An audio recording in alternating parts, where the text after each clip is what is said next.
ଗପଟି ହେଉଛି ରାତିର ସମୟ। ଜେଜେମା ଓ ଚିକୁ ସବ ଉପରେ ଶୋଇଥାନ୍ତି, କିନ୍ତୁ ଚିକୁର ଆଖିକୁ ନିଦ ଆସୁନଥାଏ। ସେଥିଯୋଗୁଁ ସେ ଗଡ଼େଇ ତଡ଼େଇ ହେଉଥାଏ। ସେ ଭାବୁଥାଏ ଜେଜେମା ଗୋଟେ ଗପ କହିଲେ ମୁଁ ଶୋଇପଡ଼ନ୍ତି।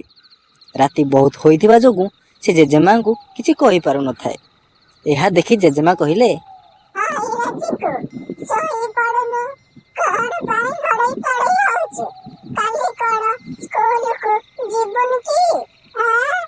ଏତିକି ଶୁଣିବା ପରେ ଚିକୁ ସଙ୍ଗେ ସଙ୍ଗେ ଖୁସି ହୋଇଗଲା।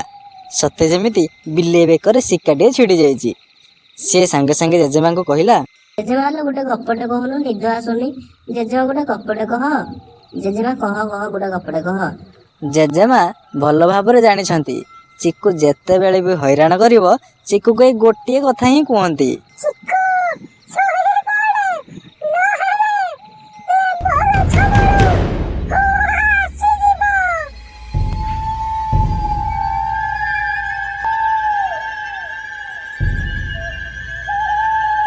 ଜେଜେମାଙ୍କର ଏଇ ଦୁଇ ପଦ କଥା ଶୁଣିବା ମାତ୍ରେ ଚିକୁ ଡରିଯାଇ ସବୁଥର ପରି ଏଥର ବି ଶୋଇପଡ଼ିଲା।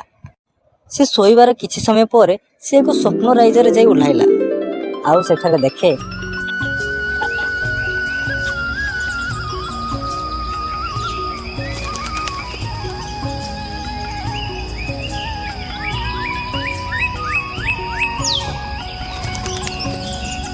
ଶାନ୍ତ ନୀଳ ଆକାଶ, ଆଉ ସେଥିରେ ଖେଳିଯାଏ ରଙ୍ଗ ବେରଙ୍ଗର ବିହଙ୍ଗମାନ ସବୁ।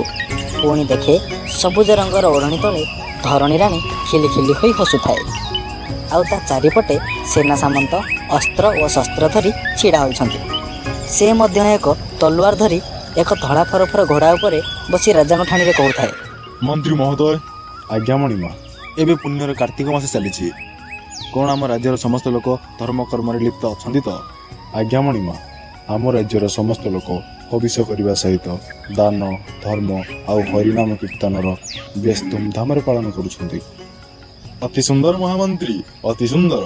ତୁମ ମୁହଁର କଥା ଶୁଣି ମନ ବହୁତ ବ୍ୟାକୁଳ ହେଉଛି ଏଭଳି ଦୃଶ୍ୟ ଦେଖିବା ପାଇଁ। ମହାମନ୍ତ୍ରୀ, ଚାଲନ୍ତୁ ନଗର ପରିକ୍ରମା କରି ଏଭଳି ମନଲୋଭାକର ଦୃଶ୍ୟ ଦେଖି ଆସିବା। ଆଜ୍ଞା ମଣିମା। ରାଜା ନଗର ପରିକ୍ରମା କରିବା ପାଇଁ ମହାମନ୍ତ୍ରୀ ଓ ସେନା ସାମନ୍ତଙ୍କୁ ଧରି ବାହାରିଲେ।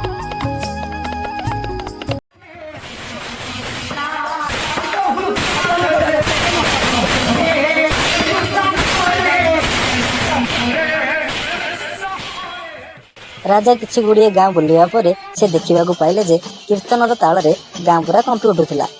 ରାଜା ଏହି ସବୁ ଉପଭୋଗ କରି ଗୋଟେ ଗାଁରୁ ଅନ୍ୟ ଗାଁ ବୁଲି ଚାଲିଲେ। ରାଜା ବୁଲି ବୁଲି ଏମିତି ଏକ ଗାଁରେ ପହଞ୍ଚିଲେ ସେଠାକାର ଦୃଶ୍ୟ ଦେଖି ସେ ପୁରା ଆଶ୍ଚର୍ଯ୍ୟ ହୋଇଗଲେ। ଆଉ ସେ ମହାମନ୍ତ୍ରୀଙ୍କୁ ପଚାରିଲେ, ମହାମନ୍ତ୍ରୀ, ଏହି ଗ୍ରାମ ଏତେ ସୁନସାନ? ଆମ ରାଜ୍ୟର ସମସ୍ତ ଗ୍ରାମରେ ଶଙ୍ଖ ଧ୍ୱନିରେ ତିନି ପୁର କମ୍ପୁଥିବା ବେଳେ ଏହି ଗ୍ରାମ ଏତେ ନିସ୍ତବ୍ଧ କିପରି ଭାବରେ ଅଛି? କାହିଁକି? କ୍ଷମା ମଣିମା, କ୍ଷମା। ମୋତେ କ୍ଷମା କରନ୍ତୁ ମଣିମା। କେଉଁ କାରଣରୁ ଏମିତି ହୋଇଛି ମୁଁ ଏହା ଜାଣିନାହିଁ, କିନ୍ତୁ ଏହାର କାରଣ ଏଠାକାର ବାସିନ୍ଦାଙ୍କୁ ପଚାରିଲେ ଅବଶ୍ୟ ଜଣାପଡ଼ିବ। ହଁ ମହାମନ୍ତ୍ରୀ, ଏହାର କାରଣ କ'ଣ ହୋଇଛି ମୋତେ ତୁରନ୍ତ ଜଣାନ୍ତୁ। ଆଜ୍ଞା ମଣିମା, ଏହାର କାରଣ ମୁଁ ଆପଣଙ୍କୁ ଏବେ ହିଁ ଅନୁସନ୍ଧାନ କରି ସଙ୍ଗେ ସଙ୍ଗେ ଜଣାଉଛି।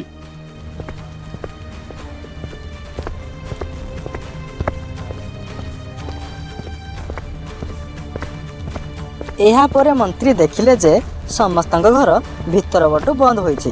ତେଣୁ ସେ କବାଟ ପାଖରେ ରହି କହିଲେ, ଏହି ଘରେ ଯିଏ ବି ଅଛନ୍ତି ଆପଣ ବାହାରକୁ ଆସନ୍ତୁ। ଆପଣମାନଙ୍କ ଦୁଃଖ ଶୁଣିବା ପାଇଁ ସ୍ୱୟଂ ମହାଧିରାଜ ଚିକୁ ସାମନ୍ତରାୟ ଆପଣଙ୍କ ପାଖକୁ ଆସିଛନ୍ତି। କ'ଣ ସୁବିଧା ହୋଇଛି ଆସନ୍ତୁ କହିବେ।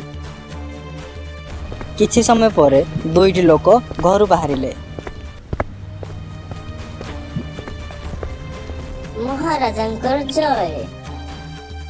ହେ ଗ୍ରାମବାସୀ, ଏହି ପବିତ୍ର କାର୍ତ୍ତିକ ମାସରେ ଆପଣଙ୍କ ଗ୍ରାମ କ'ଣ ପାଇଁ ଜନଶୂନ୍ୟ ହୋଇପଡ଼ିଛି? ଏହାର କାରଣ କ'ଣ କିଛି ଜଣାଇ ପାରିବେ? ଆଜ୍ଞା ମହାରାଜ, ଆମ ଗ୍ରାମରେ ଗୋଟେ ବହୁତ ବଡ଼ ମହାରାକ୍ଷାସୀ ରହୁଛି। ତା ନାଁ ହେଉଛି ହୁମା। ସିଏ କହିକି ଯାଇଛି ଯେ ଯିଏ ବି କାର୍ତ୍ତିକ ମାସରେ ନାମ ସଂକୀର୍ତ୍ତନ କରିବ ତାକୁ ସେ ଖାଇଦବ, କାରଣ ସେ ଦିନ ବେଳେ ଶୋଉଥିବା ଯୋଗୁଁ ତାର ନିଦରେ ବାଧା ହେଉଛି।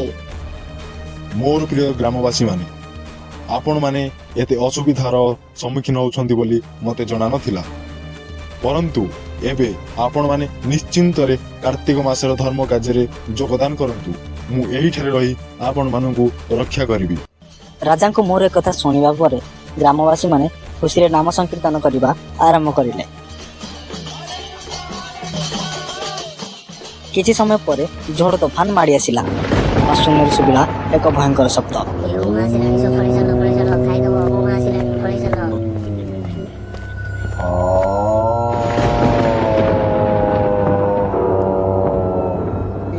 ସମସ୍ତଙ୍କୁ ଖାଇବି ଖାଇବି ଖାଇବି ସମସ୍ତଙ୍କୁ ଖାଇବି ଏ ହୁଁ ଆସିଲାଣି, ସବୁ ପଳେଇ ଚାଲ ଖାଇଦବ। ହୁଁ ଆସିଲାଣି, ପଳେଇ ଚାଲ।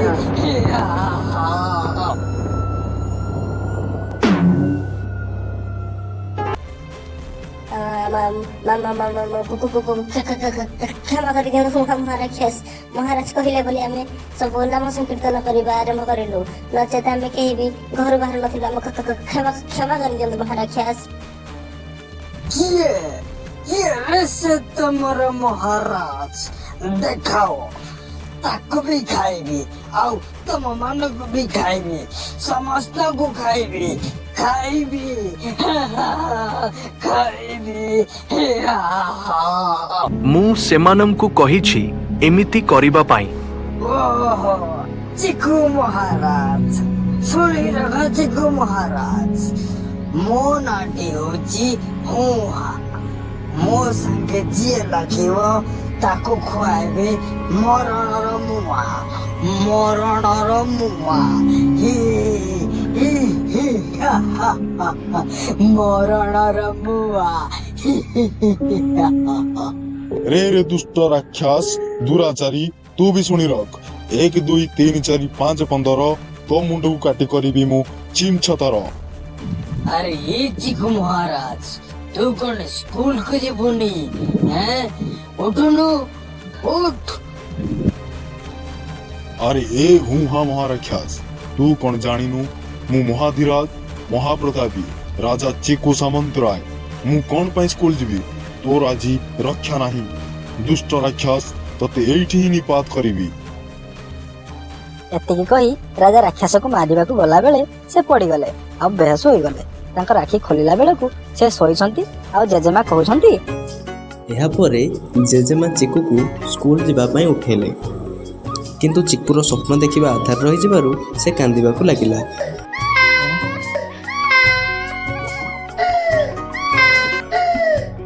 ନମସ୍କାର ଦର୍ଶକ ବନ୍ଧୁ, ଏଇଟା ଚିକୁର ତ ସବୁଦିନିଆ କଥା। ଆଉ ଆପଣ ମାନଙ୍କୁ ଗପଟା କେମିତି ଲାଗିଲା କମେଣ୍ଟରେ ନିଶ୍ଚିନ୍ତ ଜଣାଇବେ। ଧନ୍ୟବାଦ। ଜୟ ଜଗନ୍ନାଥ।